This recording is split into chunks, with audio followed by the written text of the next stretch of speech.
ইরানের ওপর হামলা করার পর সবাই চুপ করে থাকলেও বরাবরের মতো পাশে এসে দাঁড়িয়েছেন উত্তর কোরিয়ার প্রেসিডেন্ট কিম জং উন।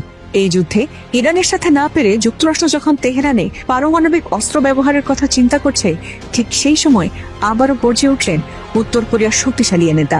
আর এরপরই ট্রাম্পকে শিক্ষা দিতে সরাসরি আমেরিকায় আঘাত হানতে সক্ষম এমন আন্তঃমহাদেশীয় ক্ষেপণাস্ত্র ছুড়লেন কিম জং উন।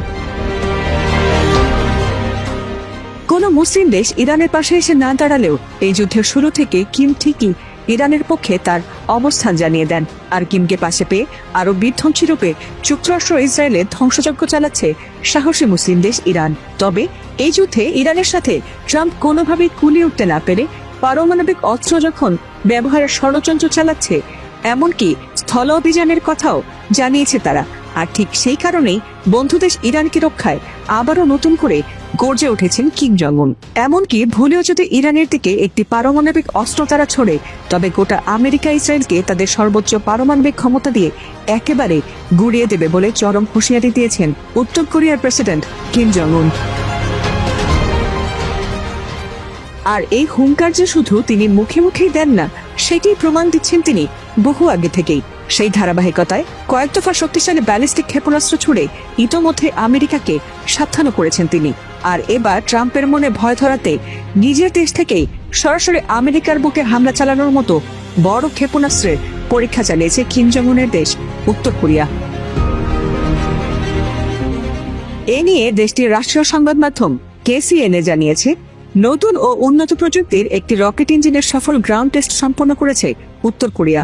আর তারা তাদের আন্তঃমহাদেশীয় ব্যালিস্টিক ক্ষেপণাস্ত্র ICBM উৎক্ষেপণের জন্য সলিড ফুয়েল রকেট ইঞ্জিন ব্যবহারের পরিকল্পনাও করেছে। আর এই ধরনের ইঞ্জিন ব্যবহারের ফলে উৎক্ষেপণের আগে দীর্ঘ প্রস্তুতির প্রয়োজন হয় না এবং অত্যন্ত দ্রুততার সঙ্গে ক্ষেপণাস্ত্র ছোড়া সম্ভব হয়। এছাড়া এই গ্রাউন্ড জেট টেস্টে আধুনিক কম্পোজিট কার্বন ফাইবার উপাদান ব্যবহার করা হয়েছে। আর এই ইঞ্জিনটির সর্বোচ্চ থ্রাস্ট বা উৎক্ষেপণ শক্তি নির্ধারণ করা হয়েছে 2500 কিলোটন। গ্রাউন্ড টেস্টের মাধ্যমে মূলত রকেটের ইঞ্জিন ও জ্বালানি স্থির অবস্থায় রেখে সেটির কার্যক্ষমতা যাচাই করা হয়। তবে এই পরীক্ষাটি ঠিক কবে এবং কোথায় চালানো হয়েছে সে সম্পর্কে সুনির্দিষ্ট কোনো তথ্য প্রকাশ করেনি পিয়ংইয়ং।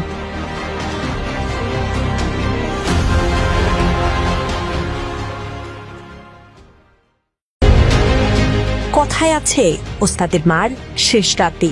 জ্বালানিকে কেন্দ্র করে যখন ট্রাম্পের বিপদ বাড়ছে, তখন মোক্ষম চাল দিয়ে খেলা আরো জমিয়ে তুললেন রুশ প্রেসিডেন্ট ভ্লাদিমির পুতিন। তেল আর গ্যাসকে অস্ত্র বানিয়ে এবার ভূ রাজনীতির দাবার বোর্ডে খেলা ঘুরিয়ে দিল ইরানের বিপদের বন্ধু রাশিয়া। মধ্যপ্রাচ্যের উত্তেজনার মাঝেই হঠাৎ করে পেট্রোল রপ্তানি বন্ধের সিদ্ধান্ত নিয়েছে পুতিন প্রশাসন, যা কেবল জ্বালানি নয়, পুরো বিশ্ব রাজনীতিতেই জ্বালাতে পারে নতুন আগুন। এতে একদিকে আমেরিকার ওপর বাড়বে চাপ, অন্যদিকে চুপচাপ লাভবান হতে পারে ইরান, এমনটাই মত বিশেষজ্ঞদের। বিশ্ববাজারে দামের ঝড়, কূটনীতিতে টানাপোড়েন, সব মিলিয়ে শুরু হয়েছে নতুন এক এনার্জি যুদ্ধ, যার প্রভাব পড়েছে গোটা বিশ্বে। মধ্যপ্রাচ্যের উত্তেজনা যখন চরমে, তখন নতুন করে বৈশ্বিক জ্বালানি বাজারে ঝড় তুলতে যাচ্ছে মস্কো। 1 এপ্রিল থেকে পেট্রোল রপ্তানি বন্ধের পরিকল্পনা করছে দেশটি, এমন নির্দেশ দিয়েছেন উপপ্রধানমন্ত্রী আলেকজান্ডার নোভাক। প্রস্তাব অনুযায়ী 31 জুলাই পর্যন্ত চলবে এই নিষেধাজ্ঞা। রাশিয়া বলছে, মধ্যপ্রাচ্যের চলমান সংকটের কারণে আন্তর্জাতিক বাজারে জ্বালানি দামে অস্থিরতা তৈরি হয়েছে। তাই প্রথম অগ্রাধিকার এখন নিজেদের অভ্যন্তরীণ জ্বালানি সরবরাহ ঠিক রাখা। গত বছর ইউক্রেন যুদ্ধের প্রভাবে কয়েকটি তেল শোধনাগার ক্ষতিগ্রস্ত হওয়ায় রাশিয়ায় তৈরি হয়েছিল পেট্রোল সংকট। সেই অভিজ্ঞতা থেকেই এবার আগেভাগে সতর্ক হচ্ছে মস্কো। তবে বিশ্লেষকরা বলছেন, এর পিছনে শুধু অর্থনৈতিক নয়, রয়েছে বড় রাজনৈতিক ও কৌশলগত হিসাব। পেট্রোল রপ্তানি বন্ধ করে বৈশ্বিক সরবরাহ কমিয়ে দিতে পারলে তেলের দাম বাড়বে, আর এর সরাসরি প্রভাব পড়বে আমেরিকা ও তার মিত্রদের ওপর। তেলের দাম বেড়ে গেলে আমেরিকার জ্বালানি খরচ বাড়তে পারে মুদ্রাস্ফীতি, এর সাথে বাড়বে রাজনৈতিক চাপ। এমনকি ইউরোপের দেশগুলো যারা রাশিয়ার জ্বালানি নির্ভরতা কমানোর চেষ্টা করছে, তারাও পড়তে পারে নতুন এক সংকটে। ফলে রাশিয়ার এই সিদ্ধান্তকে অনেকেই দেখছেন জ্বালানি যুদ্ধ হিসেবে।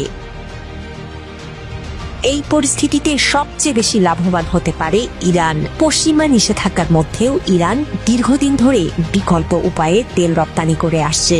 এখন যদি বৈশ্বিক বাজারে সরবরাহ কমে যায় তাহলে ইরানের তেলের চাহিদা ও দাম দুটিই বাড়বে, অর্থাৎ পরোক্ষভাবে শক্তিশালী হবে ইরানের অর্থনীতি।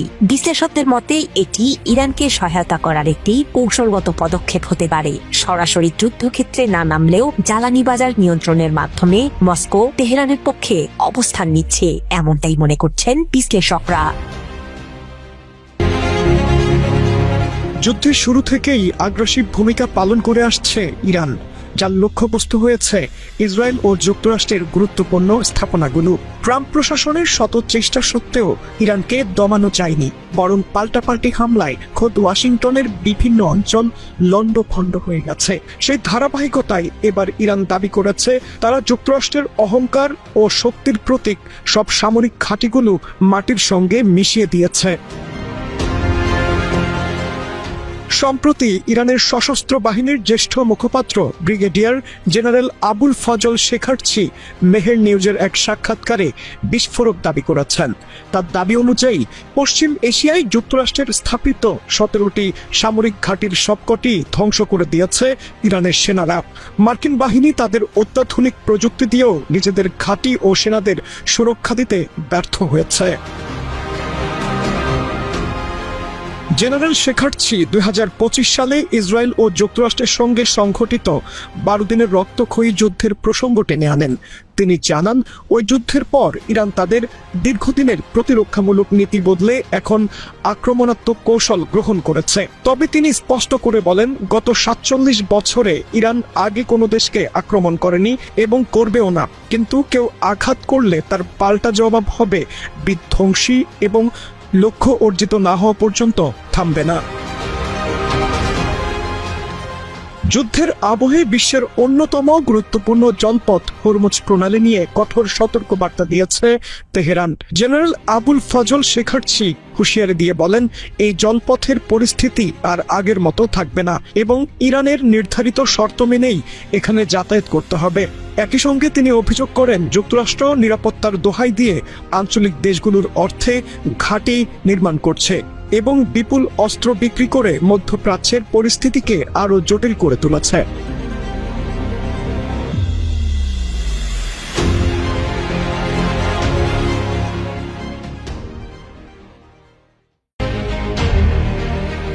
ইউক্রেন যুদ্ধের বহুল আলোচিত শাহেদ ড্রোন এবার আরো শক্তিশালী রূপে যাচ্ছে ইরানে। মার্কিন ও ইউরোপীয় কর্মকর্তাদের বরাতে বার্তা সংস্থা এপি জানিয়েছে, রাশিয়া উন্নত সংস্করণের এই ড্রোন তেহরানে পাঠাচ্ছে। মূলত ইরানের তৈরি শাহেদ ড্রোনই এতদিন ইউক্রেন যুদ্ধে ব্যবহার করেছে রাশিয়া। তবে এবার সেই ড্রোনে বড়সড় পরিবর্তন এনেছে মস্কো। যুক্ত করা হয়েছে জেট ইঞ্জিন, কৃত্রিম বুদ্ধিমত্তা নির্ভর নেভিগেশন, উন্নত জ্যামার প্রতিরোধী প্রযুক্তি এবং আরো আধুনিক যোগাযোগ ব্যবস্থা। ইউরোপীয় সূত্রের ধারণা, আজারবাইজান হয়ে মানবিক সহায়তার আড়ালে ট্রাক যোগে এই ড্রোনগুলো ইরানে পাঠানো হচ্ছে।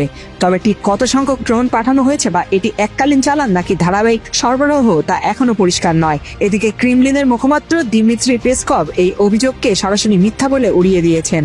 অন্যদিকে হোয়াইট হাউসের পক্ষ থেকে বলা হয়েছে, ইরানকে অন্য দেশ যাই দিক না কেন তা তাদের সামরিক অভিযানের গতিপথ বদলাতে পারবে না।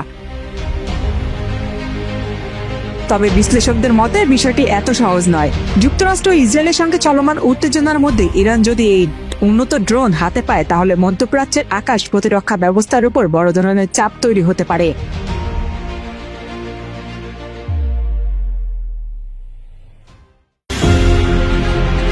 যুক্তরাষ্ট্রের অহংকার যেন এখন মরুভূমির বালিতে মিশে যাওয়ার উপক্রম।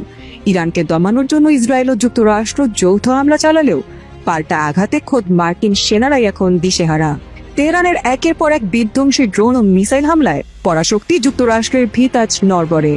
পশ্চিমারা ভেবেছিল আধুনিক প্রযুক্তির জোরে ইরানকে কোণঠাসা করা যাবে, কিন্তু বাস্তবে মধ্যপ্রাচ্যের সিংহ ইরান একাই পুরো পাশা উল্টে দিয়েছে।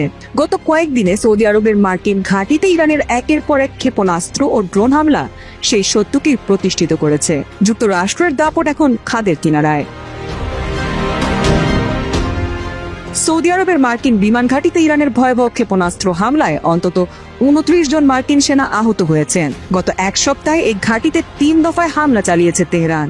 সবশেষ হামলায় 6টি শক্তিশালী ব্যালিস্টিক ক্ষেপণাস্ত্র ও 29টি ড্রোনের আঘাতে লণ্ডভণ্ড হয়ে গেছে মার্কিন প্রতিরক্ষা বলয়।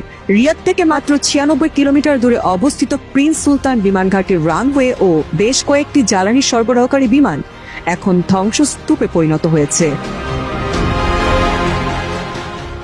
মার্কিন প্রেসিডেন্ট ডোনাল্ড ট্রাম্প মুখে যতই হুঙ্কার দিন না কেন, ভেতরে ভেতরে যে মার্কিন প্রশাসনের ভিত নড়ে গেছে তা এখন স্পষ্ট। এতদিন মার্কিন ও ইসরায়েলি গোয়েন্দা সংস্থাগুলো দাবি করে আসছিল যে তারা ইরানের সামরিক সক্ষমতা গুড়িয়ে দিয়েছে, কিন্তু ইরানের এই নিখুঁত বিধ্বংসী হামলা প্রমাণ করেছে যে মার্কিনীদের প্যাট্রিয়ট বা আধুনিক প্রতিরক্ষা ব্যবস্থা তেহরানের ড্রোনের সামনে স্রেফ খেলনা মাত্র। ট্রাম্প সরাসরি হার স্বীকার না করলেও পেন্টাগনের অন্দরমহল এখন কেবলই আতঙ্ক।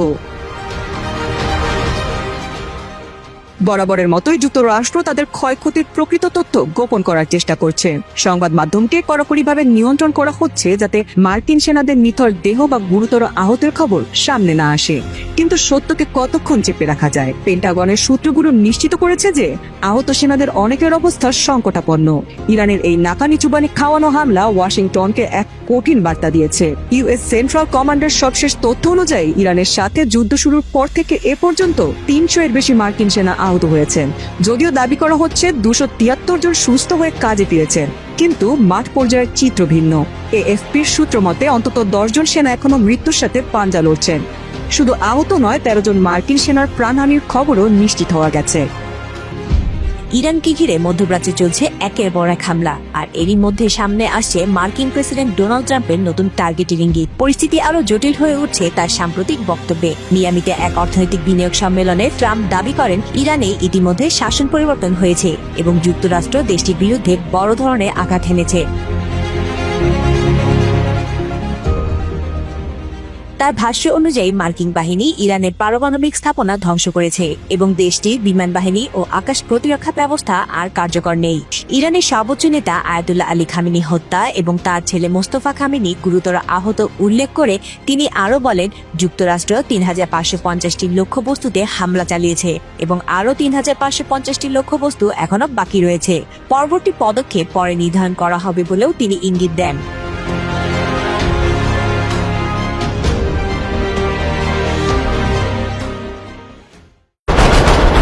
ইরানের সাথে যুক্তরাষ্ট্রের আলোচনার গুঞ্জনের মধ্যেই নতুন মোড় নিচ্ছে এই সংঘাত পরিস্থিতি। এর মধ্যে তেহরানে জোরে সোরে হামলা চালানোর প্রস্তুতি নিচ্ছে ওয়াশিংটন। এর অংশ হিসেবে স্থল আক্রমণের সম্ভাবনা বিবেচনা করছেন মার্কিন প্রেসিডেন্ট ডোনাল্ড ট্রাম্প। এমন প্রেক্ষাপটে মধ্যপ্রাচ্যে বহু মার্কিন প্যাট্রোপার যুদ্ধে অংশ নিতে পারে বলে ধারণা করা হচ্ছে।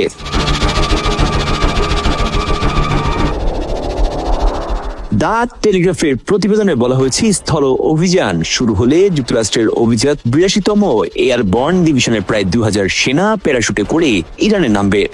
দ্য টেলিগ্রাফের প্রতিবেদনে বলা হয়েছে, স্থল অভিযান শুরু হলে যুক্তরাষ্ট্রের অভিজাত 82তম এয়ারবর্ন ডিভিশনের প্রায় 2000 সেনা প্যারাশুটে করে ইরানে নামতে পারে।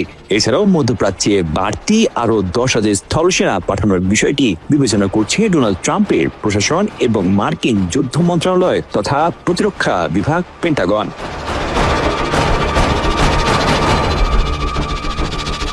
ফেব্রুয়ারির 28 তারিখে শুরু হওয়া মার্কিন ইসরায়েলি বিমান হামলার পর এই যুদ্ধ শুরু হয়। সেখানে স্থল সেনা পাঠানো হলে তা উত্তেজনা আরো বাড়াবে। মূলত 82তম এয়ারবর্নের সৈন্যরা শত্রুভাবাপন্ন পরিবেশে ঝুঁকিপূর্ণ অভিযানে বিশেষজ্ঞ। এই বাহিনী 24 ঘন্টার মধ্যে বিশ্বের যে কোনো স্থানে মোতায়েন হতে পারে। এই বিষয়ে হোয়াইট হাউসের মুখপাত্র আনা কেলি বলেন, প্রেসিডেন্ট ট্রাম্প সবসময় সব ধরনের সামরিক বিকল্প হাতে রাখেন। এই বাহিনী পাঠানোর সিদ্ধান্ত আসে এমন সময়ে যখন প্রায় 5,000 মার্কিন মেরিন নিয়ে গঠিত 2টি এমফিবিয়াস আক্রমণ দলও ওই অঞ্চলের দিকে অগ্রসর হচ্ছে।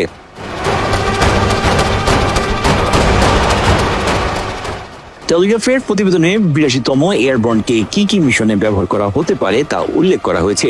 এর মধ্যে রয়েছে হরমুজ প্রণালীতে আক্রমণ। ব্রিটিশ সামরিক গোয়েন্দা বিভাগের সাবেক কর্নেল ফিল ইনগ্রাম বলেন, প্রথমে ব্যাপক বিমান হামলার মাধ্যমে দ্বীপটির প্রতিরক্ষা দুর্বল করতে হবে। এরপর প্যারাট্রুপাররা নেমে গুরুত্বপূর্ণ ঘাঁটি দখল বা টানেল নেটওয়ার্কে অভিযান চালাতে পারে।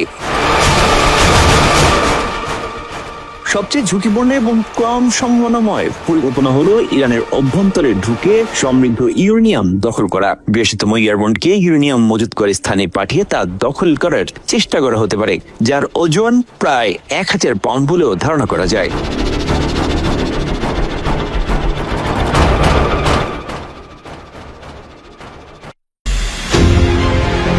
ইরানের অভ্যন্তরীণ গোপন সব তথ্য হাতিয়ে নিতে গোয়েন্দা চাল বিছিয়ে রেখেছে দখলদার ইসরায়েলের গোয়েন্দা সংস্থা মোসাদ।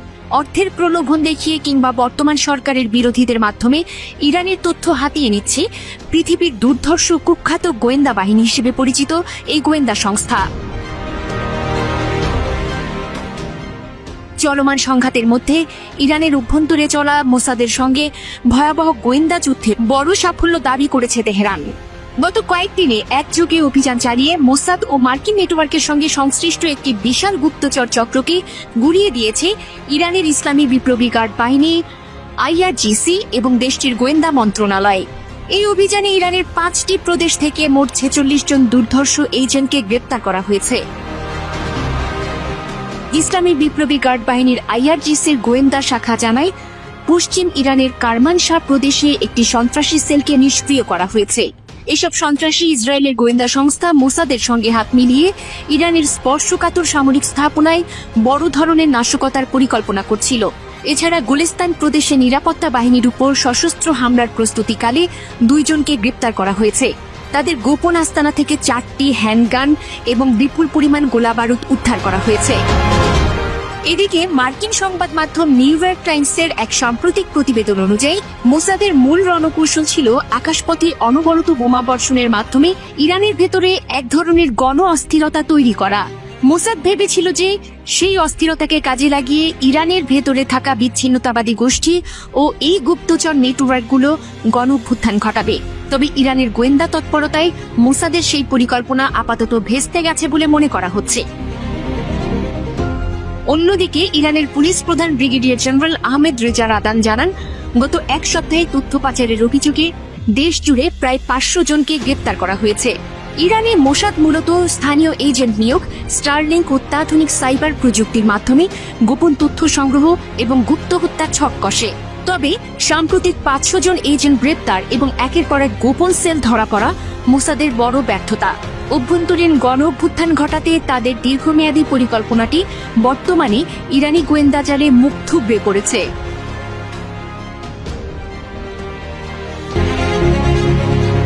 যুদ্ধের শুরু থেকেই আগ্রাসী ভূমিকা পালন করে আসছে ইরান, যার লক্ষ্যবস্তু হয়েছে ইসরায়েল ও যুক্তরাষ্ট্রের গুরুত্বপূর্ণ স্থাপনাগুলো।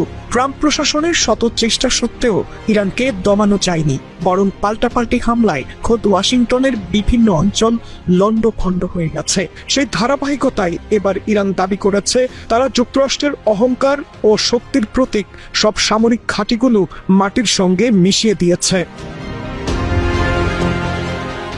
সম্প্রতি ইরানের সশস্ত্র বাহিনীর জ্যেষ্ঠ মুখপাত্র ব্রিগেডিয়ার জেনারেল আবুল ফজল শেখারচি মেহের নিউজের এক সাক্ষাৎকারে বিস্ফোরক দাবি করেছেন।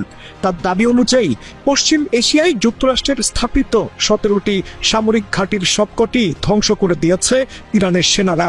মার্কিন বাহিনী তাদের অত্যাধুনিক প্রযুক্তি দিয়েও নিজেদের ঘাঁটি ও সেনাদের সুরক্ষা দিতে ব্যর্থ হয়েছে। জেনারেল শেখারচি 2025 সালে ইসরায়েল ও যুক্তরাষ্ট্রের সঙ্গে সংঘটিত 12 দিনের রক্তক্ষয়ী যুদ্ধের প্রসঙ্গ টেনে আনেন। তিনি জানান, ওই যুদ্ধের পর ইরান তাদের দীর্ঘদিনের প্রতিরক্ষামূলক নীতি বদলে এখন আক্রমণাত্মক কৌশল গ্রহণ করেছে। তবে তিনি স্পষ্ট করে বলেন, গত 47 বছরে ইরান আগে কোনো দেশকে আক্রমণ করেনি এবং করবেও না, কিন্তু কেউ আঘাত করলে তার পাল্টা জবাব হবে বিধ্বংসী এবং লক্ষ্য অর্জিত না হওয়া পর্যন্ত থামবে না। যুদ্ধের আবহে বিশ্বের অন্যতম গুরুত্বপূর্ণ জলপথ হরমুজ প্রণালী নিয়ে কঠোর সতর্কবার্তা দিয়েছে তেহরান। জেনারেল আবুল ফজল শেখারচি হুঁশিয়ারি দিয়ে বলেন, এই জলপথের পরিস্থিতি আর আগের মতো থাকবে না এবং ইরানের নির্ধারিত শর্ত মেনেই এখানে যাতায়াত করতে হবে। একই সঙ্গে তিনি অভিযোগ করেন, যুক্তরাষ্ট্র নিরাপত্তার দোহাই দিয়ে আঞ্চলিক দেশগুলোর অর্থে ঘাঁটি নির্মাণ করছে এবং বিপুল অস্ত্র বিক্রি করে মধ্যপ্রাচ্যের পরিস্থিতিকে আরো জটিল করে তুলেছে।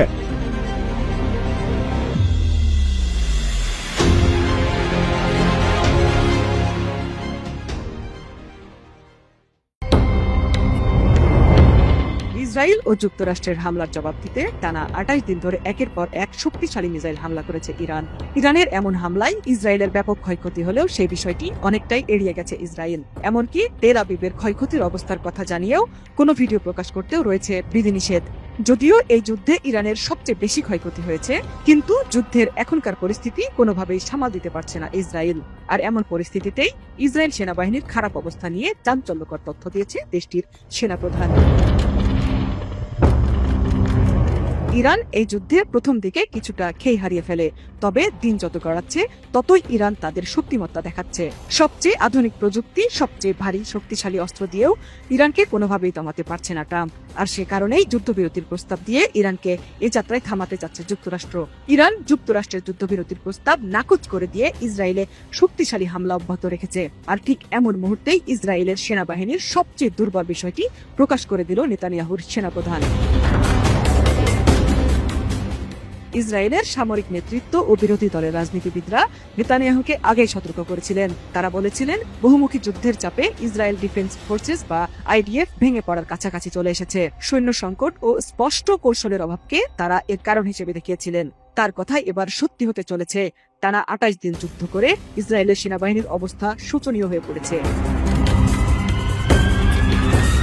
বিরোধী নেতা ইয়ার লাপিদ টেলিভিশনে বলেছেন, এই যুদ্ধে ইসরায়েল সরকার আহত সেনাদের যুদ্ধক্ষেত্রে ফেলে রাখছে। সরকার কোনো কৌশল ছাড়া, প্রয়োজনীয় সরঞ্জাম ছাড়া এবং কম সংখ্যক সেনা নিয়ে সেনাবাহিনীকে বহুমুখী যুদ্ধে পাঠাচ্ছে। গণমাধ্যমে জামিরের বরাত দিয়ে জানানো হয়েছে, তিনি নিরাপত্তা মন্ত্রিসভাকে বলেছেন, ইসরায়েলি সেনাবাহিনী ধ্বংসের দ্বারপ্রান্তে।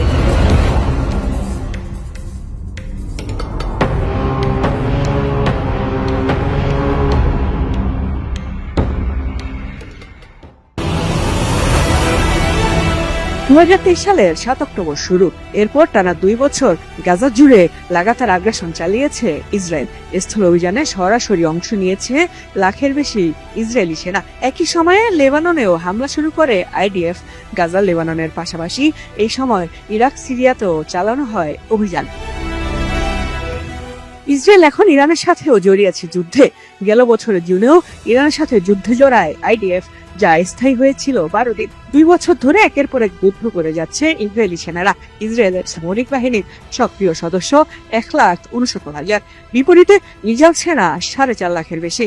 বিভিন্ন যুদ্ধে দেশটি রিজার্ভ সেনাদের উপর অনেকটাই নির্ভরশীল। সক্রিয় রিজার্ভ সেনাদের দিয়ে একসাথে এত ফ্রন্টে যুদ্ধ চালাতে গিয়ে এখন হিমশিম অবস্থা ইসরায়েলের। আইডিএফ এর দাবি, প্রায় 15,000 সেনা সংকট তাদের, যার মধ্যে অর্ধেকই প্রয়োজন যুদ্ধক্ষেত্রে। আমাদের প্রায় 15,000 সৈন্যের ঘাটতি রয়েছে, যাদের মধ্যে 7 থেকে 8,000 সেনাই দরকার সরাসরি যুদ্ধক্ষেত্রে মোতায়েনের জন্য। আমাদের বিভিন্ন ধরনের অভিযান পরিচালনা করতে হচ্ছে। অভিযানের পরিধি বেড়েছে। ভবিষ্যৎ বিবেচনায় আইডিএফ এ নতুন করে অনেক বেশি যোদ্ধা প্রয়োগ। এমন পরিস্থিতিতে সামরিক বাহিনী ধসে পড়তে পারে, এই শঙ্কা প্রকাশ করেছেন স্বয়ং সেনাপ্রধান। বিভিন্ন ইসরায়েলি গণমাধ্যম জানায়, চলতি সপ্তাহে নিরাপত্তা মন্ত্রিসভার বৈঠকে তীব্র জনবল সংকটের বিষয়টি তুলে ধরেন তিনি। আর তাই বাধ্যতামূলক সেনা নিয়োগ আইন, সামরিক বাহিনীতে সেবার মেয়াদ বাড়ানো সহ বিভিন্ন পদক্ষেপ নেয়ার দাবি জানিয়েছেন। এর আগে সেনা সংকট মোকাবেলায় ধর্মচর্চায় ব্যস্ত হারেদি সম্প্রদায়ের ইহুদিদের সেনাবাহিনীতে যোগদান বাধ্যতামূলক করার পদক্ষেপ নেয় নেতানিয়াহু সরকার, যার জেরে ব্যাপক রাজনৈতিক চাপের মুখে পড়তে হয় প্রধানমন্ত্রীকে। ইসরায়েলের আইন অনুযায়ী 18 বছরের পর সবার জন্য সেনাবাহিনীতে যোগদান আবশ্যক হলেও ছাড় পেয়ে আসছিল এই আলট্রা অর্থোডক্স গোষ্ঠী।